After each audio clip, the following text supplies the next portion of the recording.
چونکہ وہ سوال آپ نے پہلا ایسا رکھا ہے آج، چونکہ اسپیشل کوئی کوشچن بھی نہیں تھا تو میں نے کہا اسے اسپیشل بناؤں اور اس پہ میں تھوڑا بولوں کہ تاکہ آپ کو آئیڈیا ہو. اور یہ حضرت عثمان کی جو شفقت والا ایلیمنٹ ہے نا، یہ صحابہ کو پہلے سے پتا تھا کہ ان کے اندر یہ موجود ہے. جو آپ نے لکھ کے بھیجا نا کہ وہ مروان کو واپس بلا لیا، بالکل یہ المعجم الکبیر طبرانی میں موجود ہے.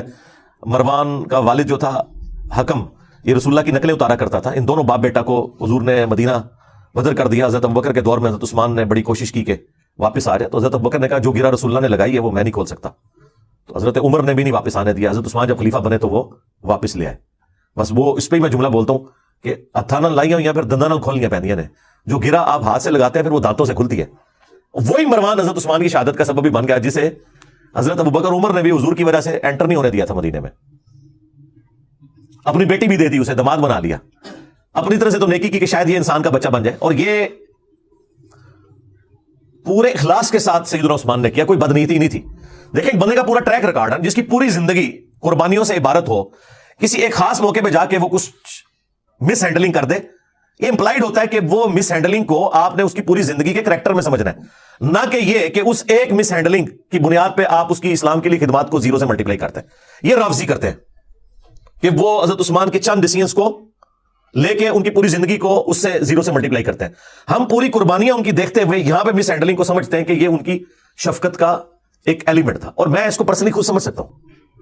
یہ مروان ہی پھر اسی نے مور لگائی تھی، آپ کو پتا ہے. محمد نبی بکر اور 300 ساتھیوں کے قتل کا فتویٰ لکھ دیا تھا جب مصر کے گورنر کی شکایت آئی تھی. تو حضرت عثمان نے تو یہ لکھوایا تھا کہ وہ گورنر معزول اور محمد نبی بکر گورنر، اور مروان نے خط میں لکھا کہ جیسے یہ پہنچے ان ساروں کو قتل کر دو، اور خط لادہ سے حضرت عثمان کی مور لگا کے بھیج دیا. وہ تو راستے میں جب وہ ایک گھوڑ سوار جا رہا تھا تو محمد نبی بکر کی نظر پڑ گئی، وہ بڑے شارپ تھے. انہیں کہا کام پہ ہے ساڑھے نال، منو نہ منو، اس کو پکڑا دو. خط نکل آیا. پھر وہ سارے واپس آ گئے. حضرت عثمان کے گھر کا گھیراؤ کیا 40 دن تک، پانی تک بند کر دیا. وہ غصہ تو وہ صحیح نکال رہے تھے لیکن جو ایکٹیویٹی پرفارم کر دی وہ بہت ایکسٹریم تھی. اور دوسری طرف عثمان کی بھی شرافت ہے کہ انہوں نے اپنے حق میں کوئی تلوار کسی کو نہیں اٹھانے دی. ان کو تو اندازہ نہیں تھا کہ یہ پروٹیسٹ جو ہے اس لیول تک چلا جائے گا. اور وہ جو گورنر تھا مصر کا عبداللہ بن سعد ابی سرا، وہ بھی حضرت عثمان کا بھائی لگتا تھا رشتے میں. اور یہ وہی تھا جو کاتب وہی مرتد ہو گیا ہوا تھا. سنن نسائی اور ابو داؤد میں حدیث ہے. اور حضور نے 4 بندوں کے لیے فرمایا تھا کہ یہ غلاف کعبہ میں بھی چھپے ہونا، انہیں قتل کر دینا ہے. یہ بھی لحاظ نہیں کرنا کہ غلاف کعبہ کے اندر ہے کہ کعبے کی حرمت ہے، ان کے لیے حرمت بھی اٹھ جائے گی. ان میں سے ایک بندہ تھا. حضرت عثمان نے اسے اپنے گھر چھپا لیا. سنن نسائی میں ابو داؤد میں، یہ میں نے کربلا ریسرچ پیپر میں ڈالا ہوا سب کچھ. اللہ کے حضور کے سامنے پروڈیوس کر دیا، کہا یا رسول اللہ میرے کہنے پہ سے معاف کرتے. اب یہ تو بندہ ہی نہیں تھا. جب اللہ کے نبی کا حکم آ گیا تو وہ تو سب سے اوپر ہے. اب حضور کو غصہ تو آیا، ناراضگی تو یہ آپ نے اپنا چہرہ انور پھیر لیا. حضور کے غصے کا اظہار بس اتنا ہی ہوتا تھا اور یہ بہت بڑی بات ہوتی تھی، آپ چہرہ انور پھیر لیں. حضرت عثمان دوسری طرح سے یا رسول اللہ میرے کہنے پہ معاف کرتے. ٹھیک ہے، 3 دفعہ ریکویسٹ کی، آپ چہرہ پھیرتے رہے. 4تھی دفعہ حضور نے کہا چلو ٹھیک ہے. وہ جب حضرت عثمان اس کو لے کے خوشی خوشی وہاں سے نکل گئے، حضور نے فرمایا تم میں سے کوئی ایک بھی ایسا نہیں تھا جو اسے قتل کر دیتا. جب تم دیکھ رہے ہو کہ میں اپنا چہرہ انور پھیر رہا ہوں تو تم اس کا مطلب نہیں سمجھ رہے تھے کہ اس کو نہیں چھوڑنا. کاتب وہی تھا. کاتب وہی مرتد ہونے کا مطلب ہے کہ حضور کی نبوت کو چیلنج کیا اس نے کہ یہ نعوذ باللہ من ذالک، یہ سب کچھ فراڈ چل رہا ہے. جس طرح بخاری مسلم میں ہے کہ ایک کاتب وہی کہتا تھا کہ محمد کو تو کچھ پتا نہیں، جو میں لکھ دیتا ہوں وہی قرآن ہوتا ہے. تو حضور کو اتنا غصہ ہے، آپ نے فرمایا یہ مر گیا، زمین اسے قبول نہیں کرے گی. بخاری مسلم کے الفاظ ہیں، اس کو دفناتے تھے، زمین اٹھا کے پرے پھینکتی تھی. یہ معجزہ لوگوں نے دیکھا اور لوگوں میں مشہور ہوا کہ شاید یہ رات کے وقت حضور کے ساتھی اسے نکال کے باہر پھینک دیتے ہیں. انہوں نے بہت گہری قبر کھودی، پہرا دیا، پھر لاش صبح باہر پڑی ہوئی تھی. پھر ان کو پتا چل گیا کہ بھائی یہ اس نے حضور کی نبوت کے اوپر ہاتھ ڈالا ہے. یہ ہونا ضروری تھا کیونکہ قرآن کے اوپر ہی تو سارا ایک معاملہ چل رہا تھا. اگر قرآن ہی ڈاؤٹ فل ہوتا ہے تو پھر نبی علیہ السلام کی نبوت تو سٹیک پہ لگ جانی تھی. وہ بھی کاتب وہی تھا اور اس نے سورہ آل عمران، سورہ بقرہ حضور سے پڑھی ہوئی تھی. یہ لوگ کاتب وہی کو فضیلت کے طور پہ پیش کر رہے ہوتے ہیں. 2 کا تو میں نے آپ کو حال بتا دیا. ایک مرتد ہو کے مرا اور لاش اس کی باہر نکل آئی، اور دوسرے کو حضور نے کہا یہ غلاف کعبہ میں چھپا اسے قتل کر دینا، عبداللہ بن سعد ابی سرا. تو حضور نے فرمایا کہ جب تم دیکھ رہے ہو کہ میں چہرہ اقدس پھیر رہا ہوں تو اسے مار کیوں نہیں دیا تم نے؟ تو صحابہ نے کہا یا رسول اللہ آپ ایک دفعہ ہمیں آنکھ سے یوں کر کے اشارہ کر دیتے نا تو ہم اسے نہ چھوڑتے. آپ نے فرمایا نبی کے لیے شایع نہیں کہ وہ آنکھ سے اشارہ کرے. نبی کے اخلاق اتنے بلند درجے کے ہیں کہ وہ اس طرح کا معاملہ نہیں کر سکتا کہ وہ آنکھوں سے اشارے کرے. ٹھیک ہے، یعنی بڑے کلین سلیٹ لوگ ہوتے ہیں انبیاء. ان کے اندر مکاری، چلاکی، ہوشیاری، عقل مندی ہوتی ہے، لیکن یہ والی حرکتیں نہیں ہوتی ہیں کیونکہ ان کے سٹیٹس کا تقاضا ہے.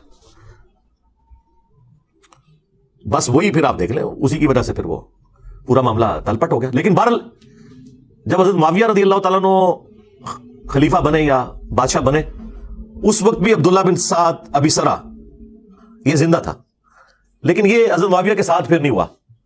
اللہ نے اس کی کوئی نیکی قبول کر لی, آخری زندگی اس کی بڑی اچھی گزری ہے. یہ اس کو پوری گیم سمجھ آ گئی تھی کہ یہ سارے کا سارا جال جو بنا گیا نا یہ بنو امیہ نے حکومت کے لیے کیا, تو یہ پھر گمنامی میں پھر مرا ہے, یہ سب کچھ چھوڑ کے چلا گیا تھا. باقی ہم تو رضی اللہ تعالیٰ نہیں کہتے ہیں, ظاہر نبی الاسلام کی رسپیکٹ کی وجہ سے. تو اسی لیے مولانا مودودی رحمہ اللہ نے خلافت و ملوکیت میں یہ ساری چیزیں بڑی تفصیل کے ساتھ ڈسکس کی ہیں, اور ہم نے وہ مقدمہ احادیث سے ثابت کیا. یہ سب کچھ احادیث کے اندر لکھا ہے. ابھی نئی خلافت و ملوکیت پرنٹ ہو کے آئی ہے, اس میں تخریج بھی ہوئی ہے. جہاں احادیث کے حوالے تھے وہ بھی انہوں نے لگائے ہیں, جہاں اہل سنت کی جو بڑی بڑی صحابہ پہ کتابیں ہیں نا, الاستیاب ابن عبد البر کی, ابن اثیر کی اسود الغابہ اس کی شرح, ابن حجر کی الاصابہ, وہ سارے ریفرنسز لگائے ہیں.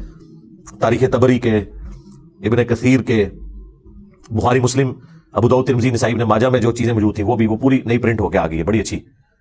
تو بڑی تفصیل کے ساتھ مولانا مودودی نے سٹیپ وائز ان سارے ایشوز کو اس میں نقل کیا کہ کس طریقے سے یہ ڈاؤن فال چلتا گیا, اور اس کا ذکر اگلی الہامی کتابوں میں موجود تھا. اسی پہ میں کنکلوڈ کرتا ہوں, پھر بقیہ سوالات لیتے ہیں. ابو داؤد میں ایک حدیث ہے کہ حضرت عمر نے اپنے دور خلافت کے اندر ایک پادری کے پاس بھیجا اپنے خادم کو, اور کہا کہ اس سے پوچھو کہ تمہاری کتابوں کے اندر میرے بارے میں کیا لکھا ہوا ہے. تو اس پادری کو جب بلا کے لائے وہ, تو حضرت عمر نے جب پوچھا تو انہوں نے کہا کہ ایک آہنی دیوار ہے آپ, لوہے کی طرح. وہی جو بخاری مسلم میں الفاظ ہے کہ میری امت اور فتنوں کے درمیان دروازہ عمر ہے, جب تک یہ دروازہ ہے نا فطرے نہیں شروع ہوں گے. تو یعنی وہ جیسا یہ کہتے ہیں نا بزرگان سامنے ہے سب کچھ, تو وہ حضرت عمر وہ بزرگ تھے جنہوں نے روحانی طور پہ نہیں اپنی مینیجریل سکلز کی وجہ سے فطروں کو دبایا ہوا تھا. ٹالرنس تو زیرو تھی نا جناب, بالکل. تو آپ نے فرمایا میرے بعد جو خلیفہ بنے گا اس کے بارے میں تمہاری کتابوں میں کیا ہے. تو اس پادری نے کہا کہ بڑا نیک خلیفہ ہوگا سوائے ایک چیز کے کہ وہ اپنے رشتہ داروں کو نوازے گا, یعنی یہ اس کے اندر ایک کمزوری ہوگی. حضرت عمر کی زبان سے فی البدی یہ الفاظ نکل کے خدا عثمان پر رحم کرے. ہمارے عثمان بھائی بھی جب کوئی اس طرح کی حرکت کرے تو میں کہتا ہوں خدا عثمان پہ رحم کرے. ان کو سمجھ آ جاتی ہے کہ میں کیا کہہ رہا ہوں. تو بعض لوگ کہتے ہیں حضرت عمر کا علم غیب تھا. وہ علم غیب نہیں تھا, ان کے دماغ میں پلان تھا کہ میں 6 بندوں کو کمیٹی کی شکل میں رکھوں گا. ان میں حضرت عثمان بھی تھے, ظاہر ہے بخاری کے الفاظ ہیں, مسلم میں بھی حدیث موجود ہے, بخاری میں تو نام ہے علی, عثمان, طلحہ, زبیر, عبد الرحمن بن عوف اور سعد بن ابی وقاص کہ نبی الاسلام اپنی وفات تک ان سے راضی رہے. وہ عشرۃ مبشرۃ میں سے یہ 6 بندے بچے ہوئے تھے. ایک 7ویں بھی تھے سعید بن زید, چونکہ وہ بہنوئی تھے اس لیے حضرت عمر نے ان کا نام ذکر نہیں کیا کہ میرے ساتھ رشتہ داری ہے تو اس کو تو میں نکالوں گا, ورنہ آپ نے کرائٹیریا یہ بنایا کہ ان سے رسول اللہ اپنی وفات تک راضی تھے. یہ وہ 10 صحابہ جنہیں جنت کی بشارت ملی, ان میں سے وہ 6 اس وقت زندہ تھے, 7ویں زندہ تھے لیکن وہ رشتہ داری کی وجہ سے ان کو چھوڑ دیا. اور مسلم میں تو الفاظ ہے کہ حضرت عمر نے خواب دیکھا تھا, ایک مرغے نے انہیں خواب میں ٹھونگ ماری ہے آخری حج کے موقع پہ. انہوں نے کہا مجھے لگتا ہے کہ اب میں نہیں بچوں گا, تو پھر انہوں نے خطبہ دیا. انہوں نے کہا کہ اگر میں اچانک مار دیا جاؤں نا تو تم نے 6 بندوں کے سوا کسی کو خلیفہ نہیں چننا. مسلم میں وہ 6 بندوں کے نام نہیں تھے, بخاری میں وہ 6 آ گئے. یعنی وہ شروع سے حضرت عمر کے دماغ میں پلان تھا. بخاری میں تو ہے کہ زخم لگا اور جب ڈاکٹر نے کہا آپ نہیں بچیں گے تب 6 بندوں کے نام لیے. لیکن مسلم میں تو آپ بالکل ٹھیک تھے, حج کے موقع پہ بھی آپ نے جب خواب دیکھا تو اس وقت بھی کہا کہ 6 بندے, اور صحابہ کو پتا تھا وہ کن 6 بندوں کا کہہ رہے ہیں. تو وہ حضرت عمر کے پلان میں تھے 6 بندے. تو اس پورے پلان میں دیکھیں اگر ایک پادری آ کے کہتا ہے تو انہیں پتا تھا ان 6 میں سے کون سا ایسا بندہ ہے کہ جس کے اندر یہ کمزوری ہے, اور پیچھے ٹریک ریکارڈ ہے کہ اس نے عبداللہ بن سعد ابی سرا کو بھی لا کے معافی دلوائی حضور سے. اور دوسرا مروان بن حکم اور اس کے والد کے لیے بھی سفارشیں کرتے رہے پوری زندگی, حضور سے بھی, حضرت ابو بکر سے بھی, عمر سے بھی. پوری نہیں ہوئی لیکن کرتے تو رہے نا, اس کی وجہ سے وہ ٹریک ریکارڈ تھا. تو اس کی وجہ سے انہوں نے کہا یہ کوئی علم غیب نہیں تھا, اسیسمنٹ تھی. پھر کہا اس کے بعد جو خلیفہ ہوگا, تو ان کا اس کے بعد جو خلیفہ ہوگا نا وہ تو لوہے کا میل ہے. تو حضرت عمر کو بڑا غصہ آیا, انہوں نے کہا بدبودار یہ کیا کہہ رہے تو. ان کا حضرت خلیفہ بڑا نیک ہوگا لیکن مسلمانوں کی تلواریں نیام سے باہر آ چکی ہوں گی, اس کا پورا دور خلافت جنگوں میں گزرے گا. اور وہ دیکھ لیں حضرت علی کا دور خلافت, جنگ جمل, صفین, نہروان, یہ اگلی کتابوں میں بھی چیزیں موجود تھیں. اور بھی کافی ساری چیزیں، لیکن وہ پھر سینسر میں کر دیتا ہوں. بس اتنی بتاتا ہوں کہ جس سے آپ کو اوورال ایک سینیریو کلیئر ہو جائے. لیکن ہم نہ رافضیوں کی طرح نعوذ باللہ حضرت عثمان غنی رضی اللہ تعالیٰ عنہ کے بارے میں کوئی ایسا تان کریں جو اوورال ان کے کریکٹر کو ملائن کرے. انسانی کمزوری ہے، کسی کے اندر بھی ہو سکتی ہے، ہر انسان کے اندر کوئی نہ کوئی کمزوری موجود ہوتی ہے، لیکن وہ زیرو سے ملٹیپلائی نہیں ہوتا. اور نہ ہم ناصبیوں کی طرح ہیں کہ ہم حضرت عثمان کے پیچھے بنو امیہ کو چھپائیں. حضرت عثمان یا عمر بن عبدالعزیز یہ بنو امیہ میں ویسے ہی ہیں جیسے آل فرعون میں موسیٰ، اس اعتبار سے کہ اس خاندان میں ہوتے ہوئے بھی یہ بڑے العزم لوگ ہیں جن کی اسلام کے لیے خدمات ہے، اور ان کی خدمات کی وجہ سے جن باقی لوگوں نے اسلام کو نقصان پہنچایا یا خلافت کو نقصان پہنچایا وہ اس کے پیچھے چھپ نہیں سکتے. یہ دو ایکسٹریمز ہو جاتی ہیں.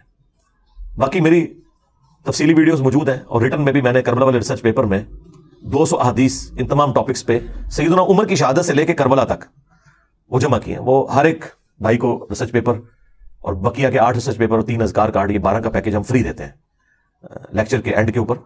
اور پوری دنیا سے لوگ رابطہ کر سکتے ہیں یہاں، لیکن ایڈریس پاکستان کا دینا ہوگا.